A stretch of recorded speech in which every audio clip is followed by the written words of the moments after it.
Oh, sekali 3, 2, 1 pas 1 tuh anak lepas kain ini.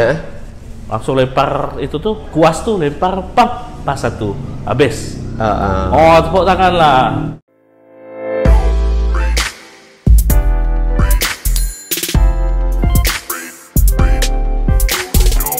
Ferry Bonch.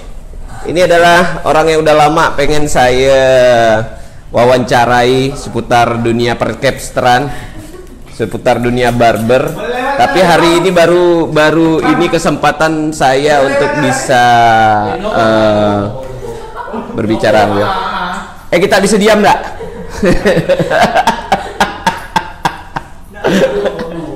Nyowo. Oke, Ferry Bonch salah satu capster terbaik di Asia lewat beberapa kompetisi yang pernah diikutinya. Akhirnya bisa potong rambut. Apa sih namanya, Beb? Apa tuh? Potong rambut lah. Potong rambut lah ya, Beb. Potong rambut sama beliau nih. Dia Beb, kita sambil nih. Sip. Sambil potong, sambil ngobrol-ngobrol lah. Ini sebelumnya beliau ini baru balik dari Jakarta kemarin, Beb. Oh, Jakarta. Final Bellagio nasional, senasional. Oh, itu sebagai apa tuh kemarin tuh? Sebagai jurinya ya? Itu tentu panjang proses itu, Beb, ya, untuk sampai situ ya? Panjang loh. Nggak bisa serta-merta tiba-tiba anak pengen jadi juri terus jadi juri gitu. Nggak bisa. Nggak bisa. Apa dulu prestasi awak jadi juri ya kan? Iya benar juga ya. Misalnya udah pernah balap karung, anak jadi juri barber kan bisa. Harus menang dulu. Harus menang dulu. Misalnya mau jadi juri barber, pernah menang di mana lo nih? Coba di mana lo nih? Kalau menang tingkat RT jadi juri tingkat RT lah. Tingkat RT lah. Tingkat kecamatan. Betul. Jadi Beb, Ana pernah dengar cerita ente waktu itu pernah ikut salah satu kompetisi apa sih, Beb? Kompetisi barber Asia. Kompetisi barber Asia. Dan ente menang juara itu, Beb? Menang. Juara 1 dan Grand Champion. Juara 1 dan Grand Champion. Itu di mana waktu itu lomba ya, Beb? Lombanya di apa? Gasket Alley di Kuala Lumpur. Oh, waktu itu lombanya di Kuala Lumpur. Gimana bisa ente tahu itu ada lomba itu di Kuala Lumpur gitu? Ya kan namanya sosial media. Oh. Sosial media kan tengok. Ada kesempatan nih, daftar lah. Oh, gitu. Itu modal nekat ya tuh? Modal nekat. Nggak ada kenal di sana siapapun? Nggak ada. Oh. Modal nekat dan alhamdulillah apa namanya? Dengan bantuan dari kawan-kawan juga yang di Jakarta dan dari perusahaan saya pun mereka mendukung. Akhirnya berangkat lah. Berangkat di sana, ikut lomba di sana. Kalau kemarin sih suruh berangkat seorang sih tak berani nggak lah. Ya soalnya kan apa kita tidak tahu nih bagaimana di sana kan bagaimana tetangganya, tapi karena ada yang mensupport itu, ada beberapa orang yang ikut, dan berani ikut. Itu yang dilombakan apa sih? Lomba kan yang saya ikut tuh tato, lomba tatonya. Hair tato. Hair tato. Menang di hair tato, habis itu ngelawan apa namanya, untuk mendapatkan Grand Championnya itu melawan juara yang satu lagi. Itu bebas. Jadi potong bebas. Potong bebas.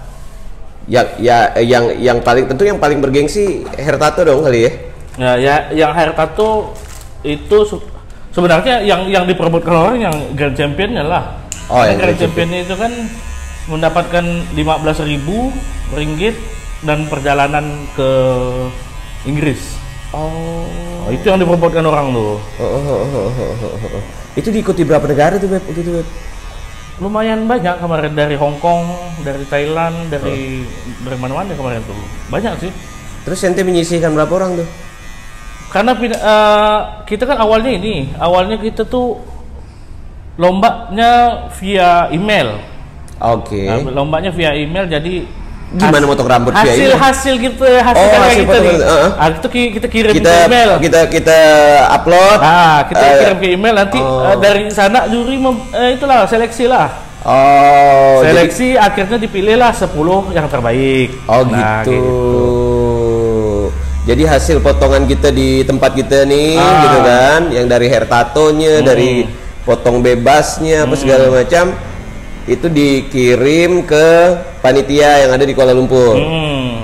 Nanti dipilih tuh, dipilih yang mana yang 10 terbaik. Nah itu baru dilombakan. Oh, baru live. Baru live. Itu pun lumayan. Dan kebetulan kita pun waktu itu satu-satunya dari Indonesia yang dipilih. Emang juri dari mana-mana aja sih, Beb? Juri 4 dari Malaysia, 4 dari Malaysia, 2 dari Thailand, dan 1 dari Inggris. 1 dari Inggris. Nggak ada orang kita dong berarti. Nggak ada. Berarti nggak bisa main sabun ya? Oh, nggak bisa lah. Bisa itu udah pasti. Itu benar-benar penilaian yang selektif dan objektif lah, gitu ya. Oh, sebelumnya apa? Pada saat ikut di sana tuh, berarti kita harus bawa model yang kita jadikan model untuk dipotong. Tapi pada saat itu saya nggak bawa model. Jadi siapa yang nanti jadikan model? Itulah dia, itulah yang sangat berkesan sekali itu. Gimana cerita itu? Kita datang nggak ada bawa model, sedangkan yang dari negara lain udah siap model dari backstage kan. Apa nggak kita babar? Ente gimana ente mikirnya bisa ikut lomba yang seharusnya kan nggak ada tukang potong rambut yang bisa potong rambutnya sendiri secara sempurna, Beb. Kecuali botakan kali ya, itu pun nggak sempurna kali ya, Beb. Mestinya. Nah, gimana ente cerita kok bisa nggak bawa model gitu? Ya pertama di satu sisi dari budgeting juga kan. Oh iya. Dan kita tak mungkin lah kita ngeret-ngeret bawa dari Pontianak nih model kan. Jadi kita udahlah cari sana ya, pasti ada bah gitu kan. Awalnya kan. Sekali datang udah datang terlambat lagi. Udah kena WA sama panitia, jam berapa datang dia bilang. Indonesia banget. Indonesia banget kan. Sedangkan kita masih jalan-jalan masih waktu itu. Ya Allah. Itu baru pertama kali ke Kuala Lumpur itu. Jadi gimana ente bisa nemukan model waktu itu? Jadi minta bantuan dengan orang-orang sana pun kita keliling lah nyari model. Itu di mall? Bukan. Dia di apa ya, kayak ini, kayak showroom motor besar. Motor besar tuh. Jadi ente mencoba menawarkan orang-orang lain yang ada di situ. Keliling keluar dari arena pertempuran tuh, jadi jauh lah berjalan. Pergi ke warung kopi nawarkan orang. Jadi apa tanggapan orang itu? Apa tanggapan orang? Ada yang mau. Terus? Tapi ya habis itu ada yang menghilang tiba-tiba. Jadi 7 orang. 7 orang kita tawarkan. 7 orang ditawarkan. Semuanya hilang gitu.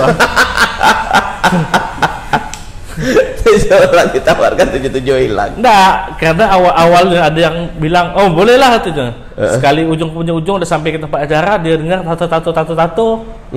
Ngeri gak dia kan? Malah aku digambar-gambar nih, dia bilang. Ada yang monostrator hilang secara sendirinya. Ada yang jemput anak lo. Ini yang mau nyuruh apa? Yang gunting juga enggak tahu orang, enggak jelas dari mana gitu kan? Itulah. Iya, kalau benar-benar nih, kalau kita ditipu, dihipnotis ini katanya. Nengok jenggot kayak gini ya gitu kan. Nah, itulah akhirnya udah pasrah lah tuh. Udah pasrah 30 menit mau lomba mulai. Panitianya ngagak lah. Tanya sama panitianya, udah dapat belum modelnya? Belum dapat. Soalnya ini acara udah mau mulai, kita nggak bisa nunggu. Kalau udah mulai acaranya. Iya. Akhirnya udahlah, kasih saya kesempatan 1 kali lagi lah untuk keluar cari. Dan ternyata pas mau keluar, ada pula mantan karyawan yang kerja dulu di Pontianak, dia pindah ke Kuala Lumpur, dia datang nak nonton. Oh gitu. Pas depan pintu. Depan pintu dia pakai topi, cantik. Buka topi kau. Buka topi bawa, karena kalau di Asia itu diukur modelnya rambutnya tuh. Emang harus sepanjang apa emang? Minimal samping tuh 2 cm. Gitu. Atasnya tuh 7 cm. Jadi rambut tarik pakai penggaris gini. Sekali diukur, lepas deh. Udahlah, kau udah usah kemana-mana langsung. Taruh dia ke belakang. Langsung taruh dia ke belakang itu lah, panggung lah. bentar yuk mulai, jangan kemana-mana kau. Nah dari situ akhirnya lomba, mana gak kita tahu rezeki kan menang gak akhirnya. Oh, juara berapa tuh Beb? Juara 1. Alhamdulillah. Juara 1, juara 2-nya dari Thailand dan juara 3-nya dari Malaysia. Oh, di situ awal kejayaan seorang Ferry Bonch dimulai ya. Untuk di luar Pontianak gitu ya, dan di luar Indonesia bahkan. Iya. Nah, setelah itu Beb? Setelah itu kan udah menang, baru yang ngerayakan kemenangan nih disuruh naik lagi ke atas panggung. Oh gitu. Disuruh ngelawan sama juara 1 yang kategori yang beda. Oh. Yang kan ada 2 kategori kemarin tuh dilombakan. Tadi yang ente menangi kategori Hertato nih. Hertato. Habis itu ada kategori yang bebas tuh kan. Dia menang. Lawan lah nih. Yang lucunya kita juga naik atas panggung, disiapkan 2 model. Jadi 1 model. Oh, kali ini model disiapin dia ya. Yang satunya rambut panjang tebal, yang satunya rambut tuh udah agak pendek. Jadi kita ngedar lah nih mikiran, wah tempatnya ambil pendek nih. Ternyata dipindahkan sama panitia, dikasih yang panjang. Kasih yang panjang. Nggak lama ada lah masuk tuh WhatsApp tuh dari orang Malaysia. Ini sengaja nih bos tuh dia. Apa panitia nak buat kalah ente nih dibilang. Oh. Tapi balik lagi. Karena kita udah head to head dah tinggal berdua ya kan. Yang penting aku udah menang lah, pikiran gitu. Yang penting aku udah menang lah. Udah ini aku main aksi ya nih. Aksi. Lalu di atas panggung tuh alat lah dilempar-lempar lah. Oh, asik. Jadi main itulah, main atraksi di atas panggung lah. Atraksi atas panggung. Jadi kan di situ kan penilaiannya kan tercampur dengan penonton. Penonton pun juga menilai nanti. Oh gitu. Nah, di situ lah kesempatan lu. Udahlah, aku biar nak menang, nak apalah gitu kan. Yang penting udah juara ya gitu kan. Sekali pas itu sang lawan nih dia kan dapat rambut tipis, otomatis dia lebih cepat kan. Dia udah selesai. Pas dikasih tahu 5 minutes again. Berarti kan masih 5 menit lagi nih. Dia udah selesai lah, dia udah bingung, udah begini dah. Sekarang pinggang lah bingung, udah apa aku lakukan ini kan. Sedangkan kita masih atraksi gitu. Wah, penonton pun tepuk tangan lah kan. Wah, sekali 3, 2, 1 pas 1 tuh anak lepas kain ini. Langsung lempar itu tuh, kuas tuh lempar pas 1. Habis. Oh, tepuk tangan lah. Langsung tiba-tiba dibawa ke depan. Dibawa ke depan. Angkat tangan buat Malaysia. Oh, ramai ini suaranya. Angkat tangan buat Indonesia. Oh, lebih ramai kan kata. Padahal itu di Malaysia ya? Malaysia. Oh. Kita yang menangnya. Untung ide ente jalan ya buat atraksi-atraksi ya. Selain memang dari hasil juga udah pastilah ya kan, karena memang udah juara juga sebelumnya kan. Karena kan kita pikir pertama model kita lebih sulit dibandingkan dia. Rambut tebal panjang, betul-betul panjang tebal lagi. Pakai rambut lagi. Alah. Sedangkan dia kan rambut pendek cepat. Yang dia potong tuh. Lebih cepat dong pasti ya kan. Kalau secara waktu dan secara teknik otomatis kita lebih tinggi lah ya. Karena kita dengan model tingkat kesulitannya agak lebih tinggi ya. Itulah dia. Akhirnya menang, tak nyangka kak. Akhirnya menang.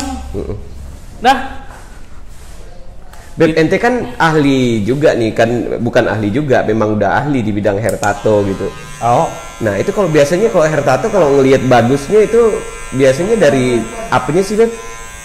Dari kerapian dia lah, dari kan ada orang yang buat motif-motif tato tuh nggak jelas. Motifnya apa dia bergaris ya, tapi nggak jelas, nggak bisa. Kalau tribal gitu ya. Nggak ada bisa kita menikmatinya gitu Pak. Jadi buatnya yang itulah, yang yang garisnya bagus, yang dari kan ada kadang orang yang dibuat garis tuh ala kadarnya masih berambut apa. Kalau kita kan buat garis tuh benar-benar bersih lah. Bersih. Kan ada yang buat 3D, ada yang buat hair portrait. Kan ada yang bikin wajah atau apa gitu. Hair portrait tuh ya. Hair portrait. Nah, itu alhamdulillah pula kita sebagai budak Pontianak, saya lah dia orang pertama di Indonesia yang buat itu. Sebenarnya banyak di luar Pontianak yang hebat-hebat. Contohnya macam di Jambi, macam di Bogor, banyak yang hebat-hebat. Cuman ya itu balik lagi. Untungnya kita nih yang pertama kali mulai. Orang kan mungkin nggak berani nih, ya kita berani mulainya. Setelah kita udah naik, baru orang banyak keluar. Baru banyak yang pengen coba gitu kan. Padahal kalau misalnya dia mulai duluan, mungkin dia yang lebih terkenal itu. Dan dia pun hasilnya lebih bagus-bagus juga gitu. Begitu.